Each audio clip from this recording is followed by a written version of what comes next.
C'est une visite d'amitié et de travail.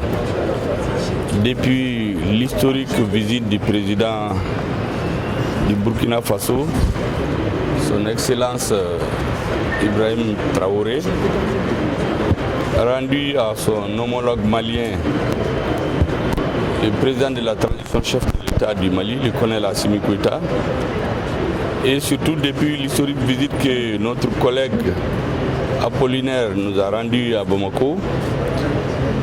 Et avec le développement des événements, notamment la dernière rencontre du ministre des Affaires étrangères, nous devions donner suite à cela.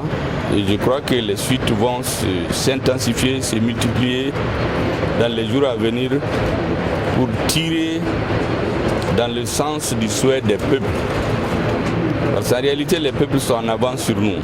Un exemple, quand il y a eu le fameux embargo illégal et illégitime, inhumain contre le Mali, les frontières aériennes ont été fermées, les peuples ont dégagé les frontières terrestres. Donc il faut nous adapter à ce que veulent les peuples aujourd'hui. Nous sommes donc venus échanger près d'une dizaine de ministres avec leurs collaborateurs, échanger avec nos frères et amis burkinabés. Mais pendant que nous préparions cette visite, il y a eu un grand drame ici, dont vous vous souvenez il y a quelques jours. Et le point numéro 1 de notre visite aujourd'hui, c'est de présenter les condoléances du président de la transition, les condoléances de l'ensemble du peuple malien, de toutes les institutions de la transition, du Conseil national de transition, de notre armée, de notre peuple en un mot, à ses frères et amis burkinabés. Vous savez, je voudrais vous dire, en tant que frères et sœurs et mères, que ce qui vous arrive aujourd'hui, il faut tenir bon. C'est pour vous démoraliser. C'est pour que vous doutiez de votre armée. Personne ne viendra défendre à la place de votre armée.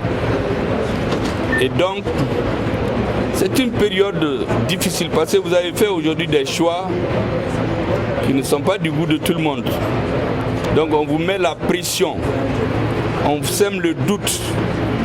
Et c'est en ce moment que je crois, comme tous les grands peuples, le peuple burkinabé doit être debout comme un, soutenir son armée, parce que c'est l'armée l'instrument principal de décision politique dans les mains du président du Faso.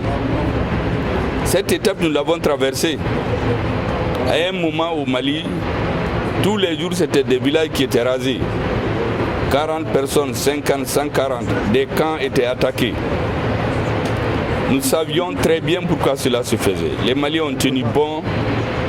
Nous voulons vous dire de tenir bon. Nous sommes sûrs que le terrorisme sera vaincu au Sahel. Il sera vaincu parce que la guerre des Sahéliens est une guerre juste. Elle ne peut pas ne pas réussir. Nous perdons des étapes,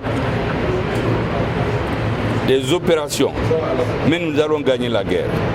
Et pour gagner la guerre, c'est avec nos armées. Aucune armée étrangère. Il faut que cela soit clair. Personne ne viendra mourir pour nous. C'est les Africains qui doivent défendre. Mais pour qu'ils défendent, il faut qu'ils soient sûrs que leur peuple est avec eux, qu'ils ne mourront jamais pour rien, que les soldats qui tombent, leurs enfants, leurs familles, le peuple ne va jamais les oublier. Parce que c'est pour la liberté de tous. Dès qu'il y a le terrorisme dans un pays, l'autre n'est pas en paix. C'est pour cela que ce qui vous arrive, nous sommes obligés de compatir parce qu'on a vécu la même situation. Et vous dire la petite expérience que nous avons. Et je suis très heureux que, sur orientation de nos chefs d'État, nos équipes gouvernementales, Assemblée nationale transitoire, nous travaillons, nous tirons tous dans le même sens. Et c'est cet exemple que nous sommes venus concrétiser avec une délégation de près de 50 personnes, près de 10 ministres, comme je l'ai dit, qui sont venus aujourd'hui auprès de nos frères pour échanger avec eux, échanger d'expérience, voir comment on peut s'enrichir, parce que chacun va apprendre de l'autre. Et nous sommes venus apprendre auprès de nos frères burkinabés, leur partager aussi notre petite expérience, mais surtout soutenir leur morale. Vous avez besoin d'un moral de fer aujourd'hui. Et notre président, je crois, a déjà contacté son monogo pour dire en substance ce que je viens de vous dire. Merci beaucoup et toutes nos condoléances les plus attristées par rapport à ce qui est arrivé au peuple burkinabé il y a quelques jours.